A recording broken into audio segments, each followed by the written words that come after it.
This is Tyler Lewis here with Phenon Hoops. On today's show, we're honored to have one of the best skills trainer in the business, Joey Burton. Thanks for joining us today. It's my pleasure. I really look forward to it. Joey, you trained so many great college players, NBA players. How'd you get your start in becoming who you are today? Yeah, I actually didn't plan on getting into skill development. I really wanted to become a college coach, and I actually started off in high school, then moved on to Mississippi State, and I was involved with the women's program for 5 years, and the coach retired. And wanted to get on the men's side, and unfortunately, I just didn't catch a break. And the only other option I had to stay around basketball was to move to Indianapolis and get into skill training with a man by the name of Ed Schilling, who now is an assistant at Grand Canyon University in Phoenix. And he brought me up, and I just started working for him. And 7 months after I moved up to Indianapolis, he had a great opportunity to go work for his really good friend and Steve Alford at UCLA. And so I just took over what he was doing. Unfortunately, I didn't realize that training had a lot to do with the trainer and the brand that the trainer has. So when he left, a lot of people stopped coming because I didn't have a brand name at the time. So I just kept working with whoever wanted to get better. And, at the time, it was just mostly elementary and junior high kids. And it just progressed to working with high school players, and then getting in with some college guys, and that led to some NBA guys. One of your former teammates, Tyler Weidman, who I was working with, introduced me to Glenn Robinson. He had him come do a workout, and that was my first NBA client. And it just continued to build from there. And I think the thing I'm most proud about is that a lot of the success, or a lot of the growth I've had with clientele, has been other players telling others about me, and not having to do a lot of self promotion, and that means a lot. And I know moving to Indianapolis, it's a hotbed for basketball in general. So much talent up there. And I know you said you didn't have a brand name at first, but how'd you build your brand name right now to where it is? And how hard was it to get to this step where you're at? Yeah, I had to think outside the box. And at the time, being in skill development, it was just when video started to become popular. Instagram introduced a video on their app. Twitter obviously had video coming up. So video started to become more popular. And I saw a lot of skill development trainers doing, tons of ball handling. Even working on things that probably wouldn't happen in the game. And so I just said, okay, I got to do something different and something that will stand out. And before I even got into skill development, I was always infatuated with shooting and teaching shooting. And it's something I've been studying since I was in college. I didn't have a trainer when I was playing. So I wanted to improve my shot. I had to go read books and study players, and look at different things that players did. So I always had this passion to help players become better at shooting. And so I committed to doing that. I really developed workouts, and developed the workout around how to improve players' shot, and that helped me continue to grow. And it was something that not many people were doing, if at all, and it really helped me build that brand. So I just really focused on what am I going to be really good at, and what is one thing I could be known for, and then really poured into that. And I know what a great job you do during the training and how you improve people's shots in a variety of ways. I was lucky to be able to work out with you multiple times. And granted, going into my senior year, I was a good shooter, wasn't a great shooter, and you took my percentage up to high 30s, low 40s from Yep. three. And what is your number one thing when you look at a player and you're looking at someone's shot or whatever? What are you trying to help them out most?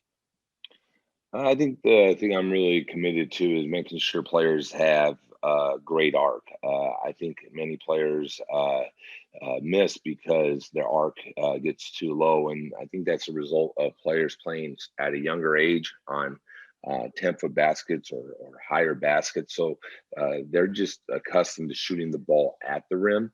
And when you shoot the ball at the rim, you're essentially shooting the ball forward, which limits the arc. And so that's probably the number one thing I try and do with every player is to make sure that they're getting proper arc. And then another thing is alignment and just trying to get that player to shoot on their dominant side. So if they're left hand, I want their shot being from the left side of their face, right around the dominant eye. And if they're right handed, it would be the right side of the face. So those are some of the simple things that I really focus on to try and help players improve their shot. And especially as they get older and they're not going to maybe completely reconstruct their shot, what are a few adjustments that we can make that are simple, that allow them to be able to feel comfortable, but then also that they could apply it. No, that's awesome. That's awesome. And I saw it in workouts all the time. Even when I seen you work people out, you do a tremendous job. And I know you talked about earlier about how you wanted to get into college coaching, but are you thankful now that you're put in the position you are as being one of the best trainers in the country, other than being a college coach? Yeah, I am really thankful for the journey that I'm on right now. I've actually become a better coach because of skill development. And a big reason why is that I get to have tons of one on one time with players and I get to hear their hearts. I get to listen to them, their frustrations about the team, about how they're being coached. And it's really opened my eyes to be able to understand more of the player. And so, if coaching down the road is in my future, I believe I'm better now, and I haven't been involved with the team for 4 years now. But I believe I'm a better coach today because of the relationships that I developed with the players and getting to see it from their perspective.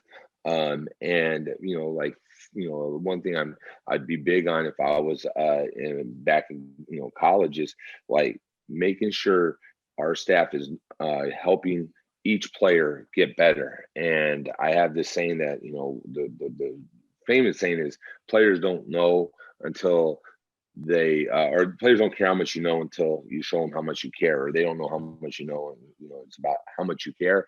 And I agree with that, but players really don't care about anything else but are you going to make me better. That's what they care about. And so that's something that I probably wasn't as passionate about when I was in coaching, but the coaching staff or the coaches showing how much passion they have for each player to individually improve, I think goes a long way. And I didn't know that until I got into skill development. Yeah, I can tell you that's the one thing that a lot of players just, I mean, everyone wants to improve. Yeah. And if you're going to work out with somebody, you want that one person to really push you to your limit and help you succeed and reach your potential.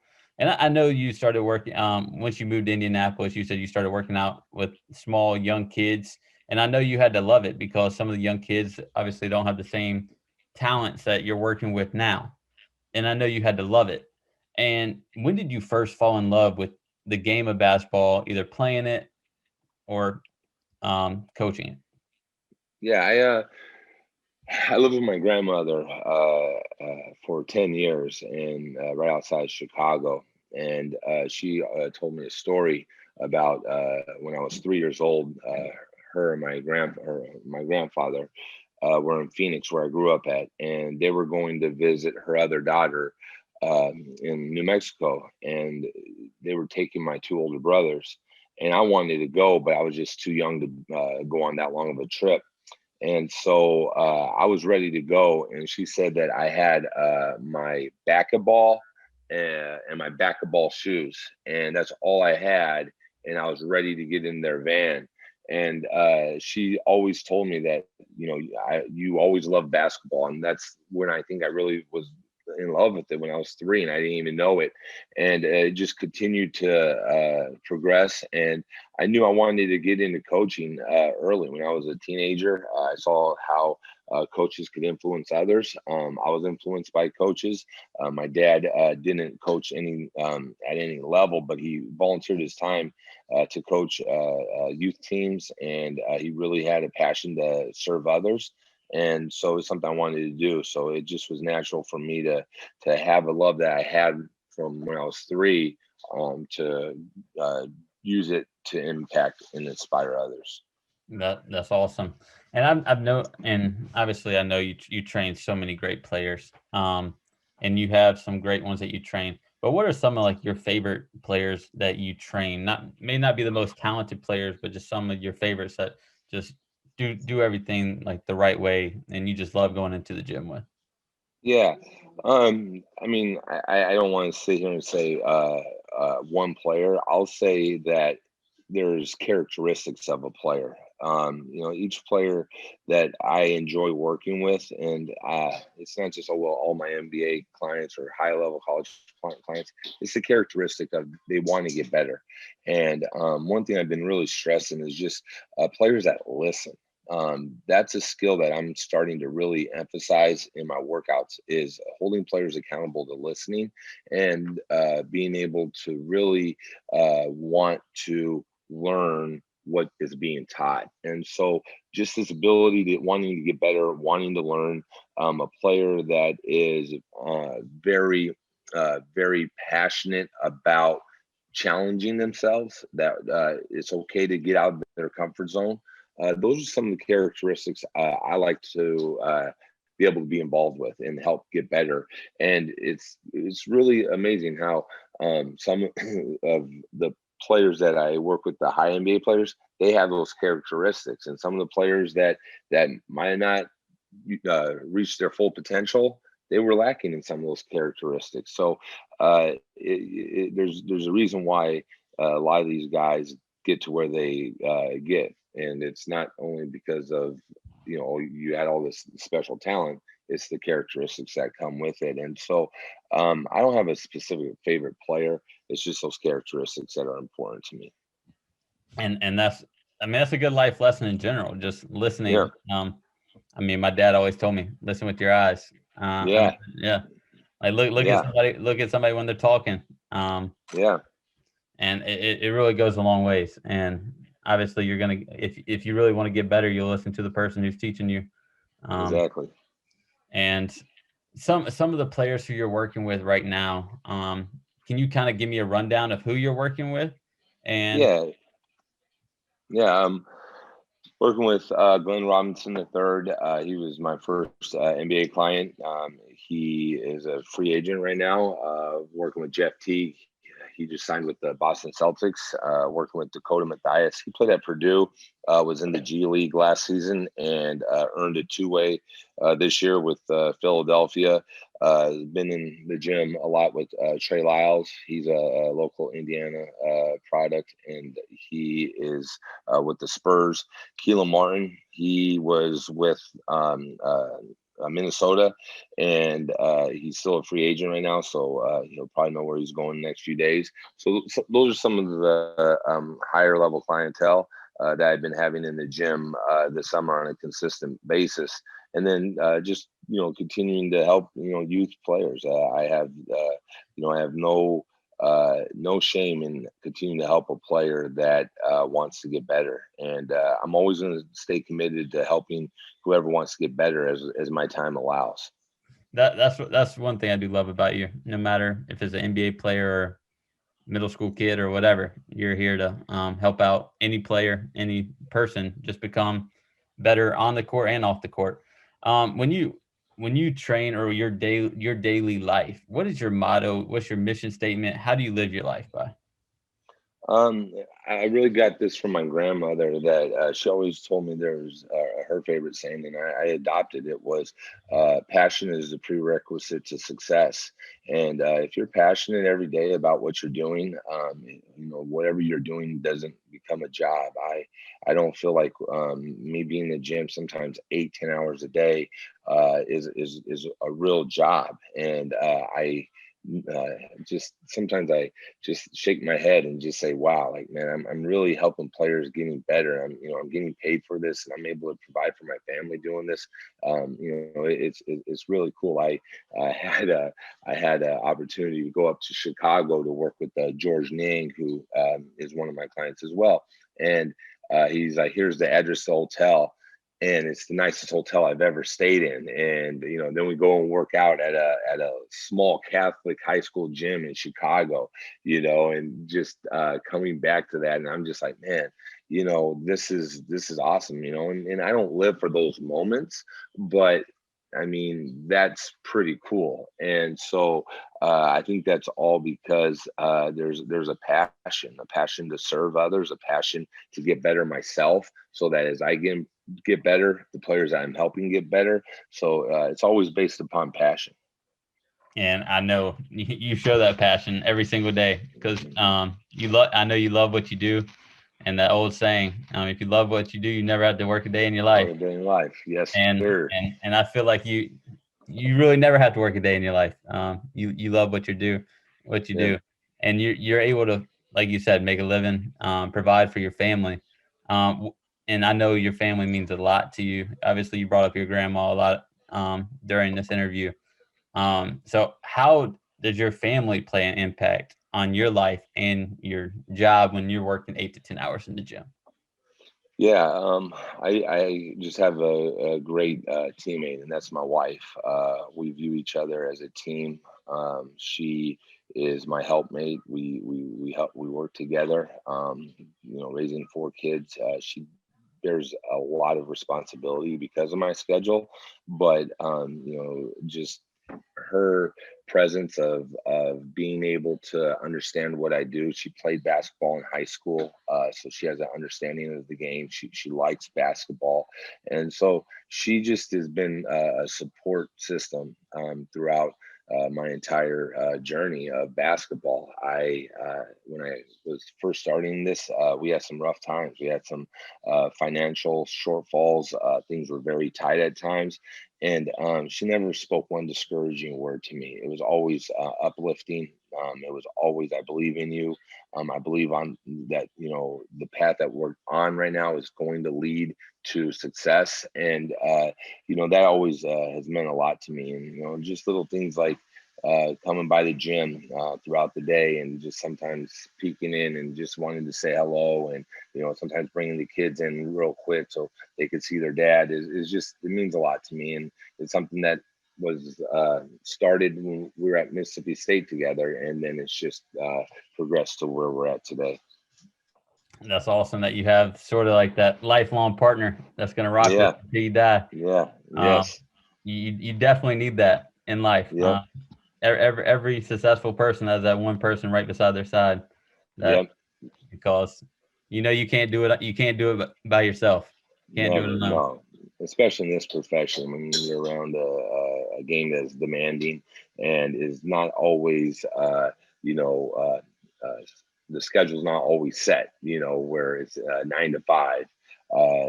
Those support systems matter a ton. So my one of my last questions. Your beard is phenomenal right now.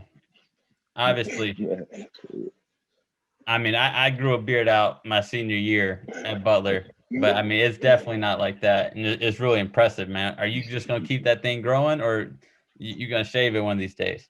I think I'll probably shave it one day, but I just keep getting too many compliments, man. I just I can't come to cut it. I was on a little routine where I would cut it around June to let the skin air out during the summer, and then build it back up in the fall, so it'd be good for the winter. But it's almost become a staple of mine, and I get compliments from it all the time. So I'm like, hey, might as well just keep it. It must be a You good thing. should, But man. You should get it on like a T-shirt or something. Just let it rock, man. Create your own brand yeah. off of it. Well, what's crazy about it is, like, I didn't start shaving until I was like 18 or 19. I mean, I never would have thought I could grow something like this.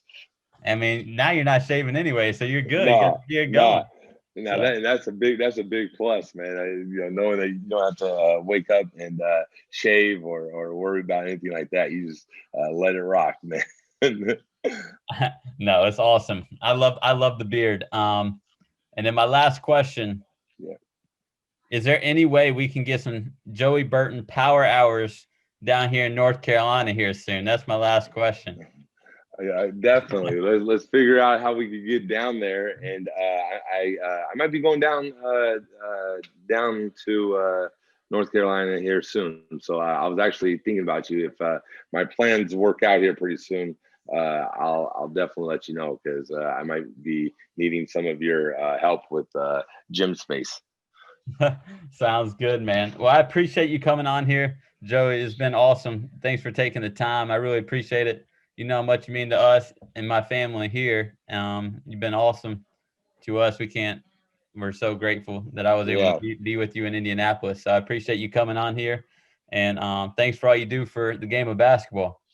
Yeah, no, thank you. I have the utmost respect for your family as well, and just so thankful that I've been able to meet you guys, and just be a part of your dad's Phenom camps in the past. And you guys are good for the game of basketball, and I'm excited to see where now the family business. I'm excited to see where the family business takes you guys, because you guys offer something unique and special, and it's really about the players. Well, thanks, Joey. I appreciate it. Always have a good one. You too.